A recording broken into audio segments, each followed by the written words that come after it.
اعوذ باللہ من الشیطان الرجیم بسم اللہ الرحمن الرحیم۔ السلام علیکم، آئی ہوپ آپ سب اچھے ہوں گے۔ اسٹوڈینٹس، آج ہم جس ٹاپک پر بات کرنے لگے ہیں وہ ٹاپک ہے خلافت موومنٹ۔ خلافت موومنٹ کیا ہے، کب شروع ہوئی، کیوں شروع ہوئی، اس کی ایچ اینڈ ایوری تھنگ کے بارے میں ہم پڑھیں گے آج اپنے لیکچر میں۔ تو بیسکلی اس میں ہم اس کے بیک گراؤنڈ کے بارے میں جانیں گے، اس میں جن لیڈرز نے پارٹیسپیٹ کیا ان کے بارے میں جانیں گے، ایکٹیویٹیز کے بارے میں جانیں گے، گاندھی کے رول کے بارے میں جانیں گے، اور اس کے ساتھ ساتھ اینڈ آف دی موومنٹ کے بارے میں جانیں گے۔ اسٹوڈینٹس، یہ بہت انٹرسٹنگ ٹاپک ہے اور اس میں سے بہت سے شارٹ کوسچن ضرور آتے ہیں۔ میں آپ کو اس لیے پہلے بتا دیتی ہوں کہ آپ اس میں شارٹ اور لانگ کوسچن بہت امپورٹنٹ ہے، تاکہ ایسا کوئی بھی ٹاپک جو بہت زیادہ امپورٹنٹ ہے آپ اسے مس نہ کریں اور بہت ایزی نہ لیں، کیونکہ جب ہم کنسیپٹ سے پڑھتے ہیں تو ہر چیز ہمارے لیے آسان ہو جاتی ہے۔ تو اسٹوڈنٹ، سب سے پہلے ہم بات کریں گے خلافت موومنٹ۔ ہم اسے خلافت موومنٹ کیوں کہتے ہیں، کیا ہے خلافت اور موومنٹ کیوں اس کے ساتھ لگایا گیا ہے۔ تو اس چیز کو سمجھنے کے لیے سب سے پہلے ورڈ موومنٹ کو دیکھتے ہیں کہ موومنٹ کیا ہے۔ بیسکلی موومنٹ کسی کاز یا کیمپین کو کہتے ہیں، کوئی تحریک جو کسی مقصد کے لیے شروع کی جائے، یعنی بیسکلی کسی آبجیکٹیو کو فلفل کرنے کے لیے ہم کوئی نہ کوئی کیمپین سٹارٹ کرتے ہیں، that is called a movement. اب خلافت موومنٹ کیا ہے، تو یہ خلافت کیا ہے؟ اگر ہم جرنل میننگز میں دیکھیں تو بیسکلی انسٹیٹیوشن آف خلافت از کالڈ خلافت، یعنی خلیفہ کا ادارہ خلافت کہلاتا ہے۔ اب یہ خلیفہ کون ہے؟ تو اسپرچولی ہیڈ جو ہوتا ہے آفٹر اللہ کی ذات کسی بھی اسلامک اسٹیٹ میں، وہ خلیفہ کہلاتا ہے۔ ان شارٹ، اسلام میں اقتدار اعلیٰ کا مالک اللہ کی ذات ہے، لیکن اسے لوگوں تک پہنچانے کے لیے جو اسلامی سلطنت کا سربراہ ہوتا ہے وہ خلیفہ کہلاتا ہے۔ اسٹوڈینٹس، نبی پاک صلی اللہ علیہ وآلہ وسلم نے دین اسلام کو بہت خوبصورتی سے لوگوں تک پہنچایا۔ انہوں نے تلوار سے نہیں، اخلاق سے لوگوں کو متاثر کیا اور بہت بڑی تعداد مسلمان ہوئی۔ لیکن جب ہمارے محمد مصطفیٰ صلی اللہ علیہ وآلہ وسلم نے اس دنیا سے پردہ فرمایا تو اس کے بعد اس نظام کو ان کے چاروں دوست، جنہیں ہم خلفائے راشدین کے نام سے جانتے ہیں، انہوں نے اس سسٹم کو چلانا شروع کیا۔ تو بیسکلی ہم کہتے ہیں کہ اسلام کے پہلے خلیفہ حضرت ابو بکر صدیق رضی اللہ تعالیٰ عنہ، جنہوں نے اسلام میں بیسکلی ریاست کے کانسیپٹ کا آغاز کیا، خلافت کا آغاز کیا۔ اس کے بعد عمر فاروق، عثمان غنی اور پھر حضرت علی کرم اللہ وجہ الکریم۔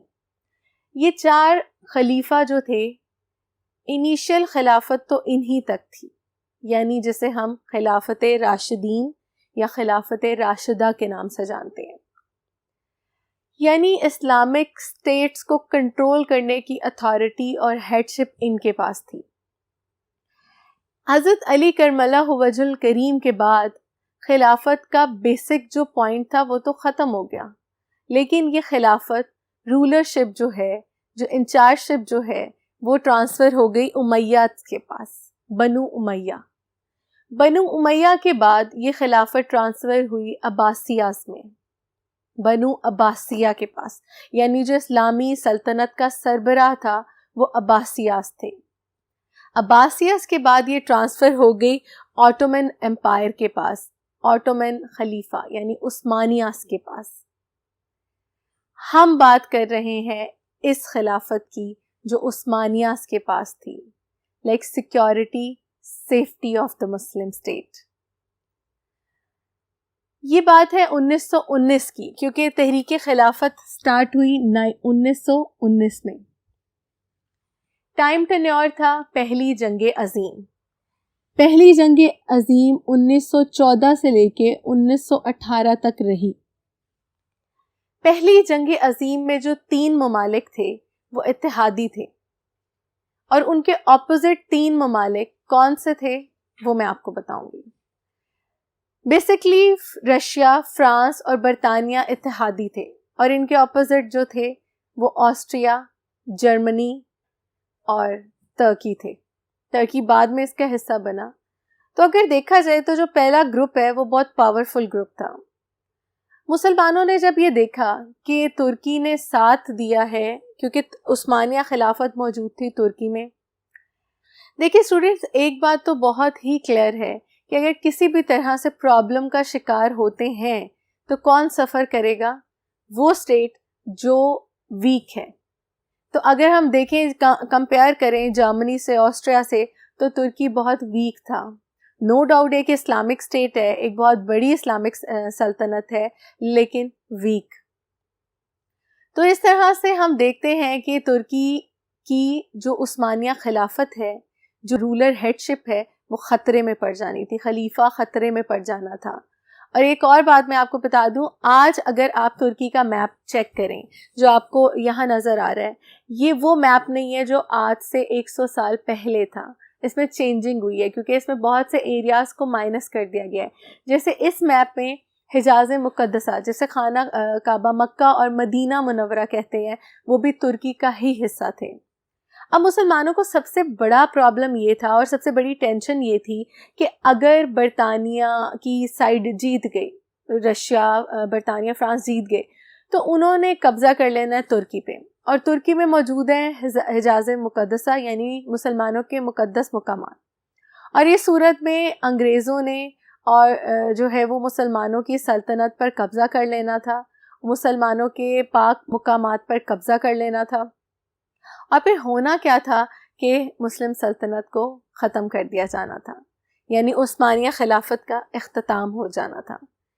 تو مسلمانوں نے ایک سوچ کے ساتھ کہ ہم کس طرح سے سیفٹی آف خلافت کریں، ایک مہم کا، ایک موومنٹ کا آغاز کیا جو 1919 میں سٹارٹ ہوئی اور جسے ہم کہتے ہیں تحریک خلافت. ڈیئر اسٹوڈینٹس، برے صغیر سے تعلق رکھنے والے ہر مسلم نے اس میں اپنی پارٹیسپیشن دی، چاہے وہ آل انڈیا مسلم لیگ سے تعلق رکھتا ہو یا کانگریس سے یا اور کسی بھی پارٹی سے. سب نے اپنی اندرونی معاملات، اپنی اندرونی پالیٹکس کو چھوڑ کر ایک ہی مقصد اپنایا جو تھا تحریک خلافت. کس طرح سے خلافت موومنٹ کو کامیاب کیا جائے، کس طرح سے اسے آگے لے کے بڑھا جائے، اپنے موٹیو کو سیفٹی آف مسلم امہ، سیفٹی آف خلیفہ، اس پہ اپنی جان و مال لگانے پہ آگے بڑھے. تو یہ تھا ہمارا بیسکلی بیک گراؤنڈ. اس میں جن لیڈرز نے پارٹیسپیٹ کیا، یہ نارملی کوسچن میں پوچھا جاتا ہے، تو اس دور کے جتنے مسلم بڑے لیڈرز تھے، جتنے مسلمان رہنما تھے، ان سب نے اس میں پارٹیسپیٹ کیا، جس میں وقار الملک، محسن الملک، ابوالکلام آزاد اور سراغا، جتنے بھی لیڈرز تھے، ان سب نے اس میں اچھے سے پارٹیسپیٹ کیا. یہاں آپ کو کچھ نام لکھے نظر آ رہے ہیں، یہ سب لیڈرز نے جو ہے اس موومنٹ میں پارٹیسپیٹ کیا، لیڈرز آف دا موومنٹ تھے یہ سب. جہاں تک لیڈرز کی بات کی جائے تو مولانا محمد علی جوہر اور مولانا شوکت علی نے بھی اس میں بڑھ چڑھ کر حصہ لیا اور دن رات ایک کیے خلافت کی حفاظت کے لیے، مہم چلانے کے لیے.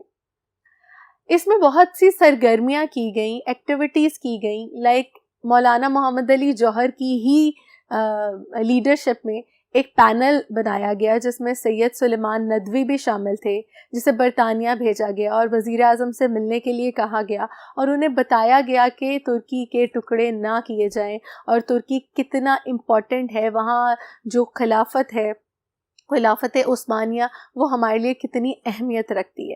تو بیسکلی ان کی جو رہنمائی میں، ان کے انڈر یہ سارے لوگ جو ہیں یہ برطانیہ روانہ ہوئے. انہوں نے نہ صرف جا کے وزیر اعظم سے ملاقات کی اسٹوڈنٹس، بلکہ وہاں مختلف شہروں میں، مختلف جگہوں میں انہوں نے جو ہے وہ اسٹرائکس کی، انہوں نے جلوس کیے، جلسے جلوس کیے، تاکہ یہ ایک میسج پازیٹیولی آگے تک پہنچا سکے کہ ہمیں کتنی زیادہ ضرورت ہے خلافت کی. اس دور میں مولانا شوکت علی کی والدہ کا بھی بہت اہم رول تھا، کیونکہ یہ نعرہ بہت زیادہ عام تھا کہ کہتی ہیں اماں شوکت علی کی، جاں بیٹا اپنی خلافت پہ دے دو. یعنی ہر ماں، ہر بہن، ہر بیوی یہ چاہتی تھی کہ ہم صرف اور صرف خلافت کے حفاظت میں لگے رہیں، چاہے جان قربان کر دے لیکن خلافت کو کچھ نہ ہو. تو اسٹوڈنٹس بیسکلی جو ہے وہ یہ تمام سینیریو اس وقت چل رہا تھا پروٹیکشن آف خلافت کے لیے. اب آپ دیکھیں ایک ایسی موومنٹ جو پورے سب کانٹیننٹ میں سب سے زیادہ فیمس ہوئی، جس میں لیڈرز نے دن رات ایک کر دیا آگے بڑھنے میں، وہ موومنٹ، بہترین موومنٹ جب کامیابی سے دو چار ہو رہی تھی تو پھر گاندھی کیسے پیچھے رہ سکتے تھے. گاندھی نے دیکھا کہ مجھے بھی اس میں اپنا حصہ دینا چاہیے، تو انہوں نے بھی بیچ میں پارٹیسپیٹ کرنے کا سوچا کہ میں بھی مسلمانوں کے ساتھ اس مہم میں شامل ہوں گا اور میں بھی سیفٹی آف خلافت کی بات کروں گا.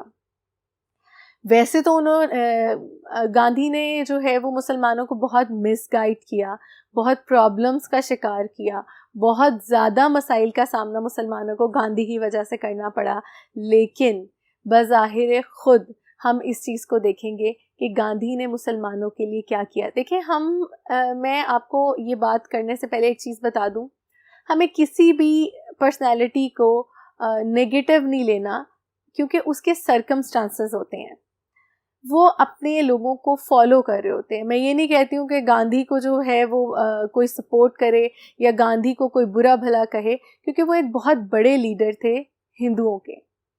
پوائنٹ نوٹ کریں، ہندوؤں کے، اور ہم ہیں مسلمان، ہمارے وہ لیڈر نہیں تھے، اس لیے ان کے اٹھائے جانے والے ہر اقدام ہمارے لیے منفی ثابت ہوگا. بالکل ایسا ہی کیا گاندھی نے بھی. گاندھی نے مسلمانوں کو کہا، ایک موومنٹ کا آغاز کیا ڈفرینٹ موومنٹس کے نام سے، جیسے سول ڈس اوبیڈینس موومنٹ، پھر مس کمیونیکیشن موومنٹ، یعنی ڈفرینٹ موومنٹس کی، جیسے ترک مواصلات، معاملات اور اس طرح کی جتنی طریقے ہیں ان کا آغاز کیا کہ گورنمنٹ سے اپنا تعلق توڑ دو. مسلمانوں کو کہا کہ تم نوکریاں چھوڑ دو، تم ایجوکیشن چھوڑ دو، تم اسکول سے باہر آ جاؤ، تم ٹیکسز یعنی جتنے بھی ٹیکسز ہیں انہیں چھوڑ دو، نہیں دینے تم نے آج کے بعد، نہ تم نے بل دینے ہیں، نہ ٹیکسز دینے ہیں، نوکریاں کرنی ہے، تم لوگ انفیکٹ سب کانٹیننٹ کو چھوڑ کے ہی دوسرے ممالک میں جو ہے وہ چلے جاؤ. اس طرح سے کرو گے تو وہ تمہاری بات مانیں گے کہ یہ تو ہمیں ماننی پڑے گی. تو اس طرح سے مسلمانوں کو گاندھی نے بہت مس گائیڈ کیا. ڈیئر اسٹوڈینٹس، کیونکہ وہ ایک خلافت کا ٹائم ڈیوریشن اس طرح کا تھا کہ مسلمان ایموشنلی بھی بہت زیادہ لنک کر رہے تھے اس خلافت کو بچانے کے لیے، تو اس لیے وہ گاندھی کی بھی سازشوں کو نہ سمجھ سکے. اور جیسا جیسا گاندھی نے کہا کہ تعلیم چھوڑ دو تو مسلمانوں نے تعلیم چھوڑ دی، نوکریاں چھوڑ دو تو نوکریاں چھوڑ دی، میڈلز واپس کر دو تو میڈلز واپس کر دیے. جس طرح کا بھی کام کہا جاتا تھا مسلمانوں کو وہ کرتے تھے. اور انفیکٹ گاندھی کے کہنے پر انہوں نے یہاں سے بھی ہجرت کر لی اور ایران، افغانستان وغیرہ چلے گئے. لیکن جب وہ افغانستان گئے تو افغانستان کا جو ہیڈ تھا اس نے انہیں اندر آنے سے یا رہائش دینے سے منع کر دیا، جس کی بنا پر وہ واپس آئے. اب جب آپ اپنی جگہیں چھوڑ کے جاتے ہیں تو واپس آ کے آپ کو کہاں جگہ ملتی ہے؟ تو اس طرح سے بھوک، افلاس اور بہت سے مسائل کا شکار بنے مسلمان. لیکن پھر کون کچھ کہہ سکتا تھا؟ جب گاندھی نے دیکھا کہ یہ تمام چیزیں ہو گئی ہیں اور اب آگے کچھ نہیں ہو سکتا تو اس نے موومنٹ کو ختم کر دیا. تب تو مسلمانوں کو سمجھ نہیں آیا تھا کہ گاندھی نے کس طرح کی ان کے ساتھ چالاکی کی ہے. لیکن جب موومنٹس ختم ہوئی، جیسے سول ڈس اوبیڈینس موومنٹ یا کمیونیکیشن موومنٹس، تو پھر گاندھی کی چالیں مسلمانوں کو سمجھ آنا شروع ہو گئیں. لیکن اب ہوا کیا کہ خلافت کی سیفٹی کے لیے اتنا زیادہ اٹھائے جانے والا اقدام ایک دم سے ختم ہو گیا، بیٹھ گیا، بند ہو گیا. ریزن؟ کیونکہ جو دو بڑے اتحادی تھے، برطانیہ سائڈ جیت رہی تھی جنگ میں، کیونکہ وہ جو برطانیہ، فرانس اور رشیا کی سائڈ ہے وہ جیتی ہوئی سائڈ تھی. اب ان میں بھی ان کے اتحادیوں میں کلیش آ گیا پوائنٹ میں کہ دونوں چاہتے تھے، یا برطانیہ بھی چاہتا تھا اور فرانس بھی چاہتا تھا کہ ہم ترکی پر قبضہ کریں. اس آپس کی جو ہے وہ چپکلش نے کیا کیا کہ وہ ترکی کو ٹائم دے دیا، اور ترکی کے جو جرنل ہیں، جرنل مصطفیٰ کمال پاشا، انہوں نے کیا کیا؟ انہوں نے عثمانیہ خلیفہ کو ختم کیا، خلافت کو ختم کیا، عثمانیہ خلافت کو.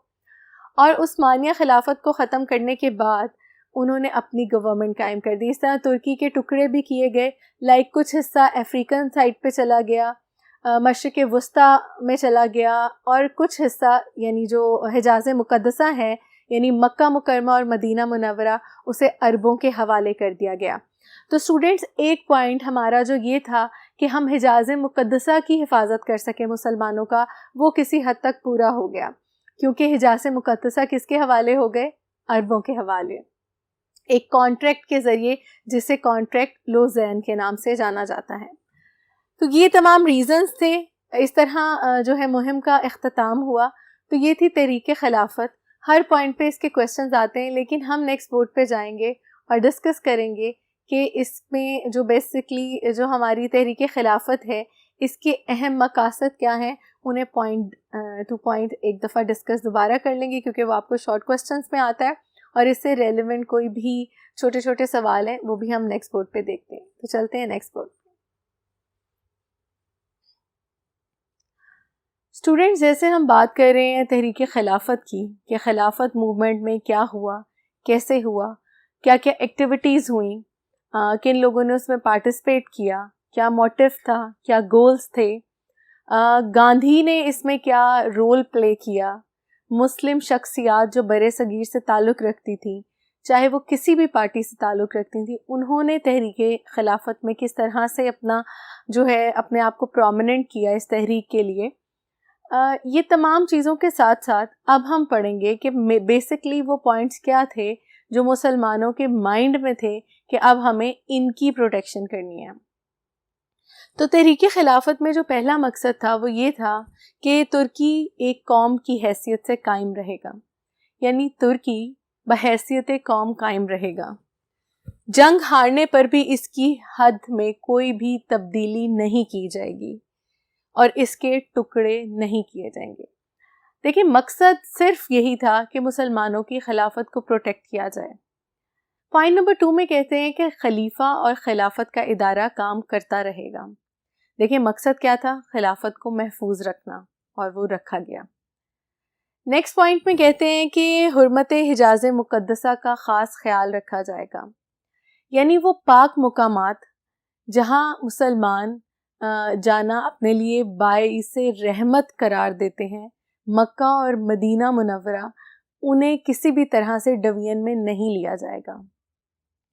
اور یہ مین پوائنٹس کی وجہ سے جو ہے مسلمان بہت زیادہ ڈسٹرب تھے کہ کہیں جنگ میں ہارنے کی صورت میں ترکی کے ٹکڑے نہ ہو جائے. تو دیکھیں students, and of the movement میں جرنلی جو ہم نے ڈسکس کیا، مین مقصد تو مسلمانوں کا پورا ہوا، کیونکہ جب مصطفیٰ کمال پاشا نے اسے پورا اوورٹیک کیا تو مصطفیٰ کمال پاشا نے حجاز مقدسہ کو عربوں کے حوالے کر دیا. عربوں کے حوالے کرنے سے وہ جو ڈر تھا وہ تو ختم ہوا کہ یہ چیز جو ہے یہ پاس آن ہو جائے گی آگے ویسٹرن سوسائٹی کو، لیکن ایسا نہیں ہوا. وہ عربوں کے پاس چلے گی ایک کانٹریکٹ کے تھرو. ہم دیکھتے ہیں کہ خلافت موومنٹ ایک ایسی موومنٹ تھی جس نے تمام مسلمانوں کو یونائٹڈ کر دیا، تمام مسلمانوں کو ایک کر دیا. ہم کسی بھی چیز میں بٹ کے رہ گئے ہوں، لیکن اسلام نے یہاں ہمیں ایک بار پھر سے متحد کر دیا. یہ ایکسرسائز کا کویسچن نمبر 5 تھا اور اسے مکمل ڈیٹیل سے آپ کے سامنے واضح کیا گیا ہے. ڈیئر اسٹوڈینٹس، اس میں بہت سے شارٹ کویسچنز ہیں جو آپ کو پیپرز میں آتے ہیں، تو کائنڈلی آپ دھیان رکھیے گا کہ آپ کو ان شارٹ کویسچنز کو اچھے سے اٹیمپٹ کرنا ہے. تو ایک چھوٹی سی ریویژن کر لیتے ہیں سٹارٹنگ سے کہ کس طرح سے یہ سٹارٹ ہوئی اور کون کون اس میں شامل رہا اور کیا اس کا مقصد تھا. تو آپ لوگوں نے اس چیز کو دوبارہ سے ایک دفعہ ریوائز کرنا ہے. ہم نے ڈسکس کیا کہ پہلی جنگ عظیم کے بعد جو ہے خلافت موومنٹ کا آغاز ہوا. پہلی جنگ عظیم 1914 سے لے کے 1918 تک رہی. 4 سال 2 ماہ اور 3 ہفتے چلنے کے بعد یہ جو ایک بہت بڑی پلاننگ تھی وہ اب سٹارٹ ہونے جا رہی ہے. ڈیئر اسٹوڈینٹس، کیونکہ ترکی نے اس پارٹی کا ساتھ دیا جو ہاری، تو یقیناً ہارنے کی صورت میں ترکی کے ٹکڑے ہونے تھے. میں نے آپ کو بتایا کہ ترکی کے ٹکڑے ہونے سے روکنے کے لیے کس نے سپورٹ کیا؟ برِ صغیر کے مسلمانوں نے، کیونکہ ترکی سیو کرنا اس لیے بہت زیادہ ضروری تھا کیونکہ وہاں خلافت کا ادارہ تھا اور وہاں مسلمانوں کے مقدس مقامات تھے.